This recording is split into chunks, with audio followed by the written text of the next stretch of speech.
ដើម្បីប្រើប្រាស់ WPA AI ទាំងអស់គ្នាចូលនៅក្នុង function ហ្នឹងមកហើយនឹងឃើញពាក្យថា Smart Create នៅក្នុងហ្នឹងមកអញ្ចឹង Smart Create ហ្នឹងគឺទាំងអស់គ្នាអាចសរសេរ prompt នៅក្នុងហ្នឹងបានអញ្ចឹងនៅក្នុងនេះគឺខ្ញុំនឹងឲ្យវាសរសេរអំពីរាជធានីភ្នំពេញអញ្ចឹងនៅពេលដែលខ្ញុំវាយ prompt ហ្នឹងមកគឺវានឹង generate content ឲ្យដោយស្វ័យប្រវត្តិមកហើយទាំងអស់គ្នាអាចថែមថយពីក្រោយហ្នឹងទៀតក៏បានដូចគ្នាដែរ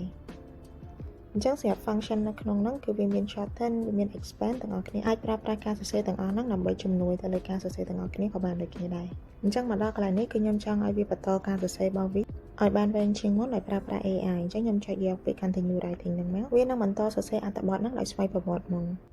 អញ្ចឹងបើសិនជាទាំងអស់គ្នាចង់ generate file ហ្នឹងទៅជា file presentation ក៏ទាំងអស់គ្នាអាចទាំងអស់គ្នាចុចនៅលើពាក្យ generate slide ហ្នឹងមកគឺវានឹងបង្កើត slide ហ្នឹងទៅជា file PowerPoint ឲ្យទាំងអស់គ្នា direct យកតែម្ដងអញ្ចឹងវានឹងទាញយក content ដែលទាំងអស់គ្នាបានធ្វើពី file បាញ់មិញហ្នឹង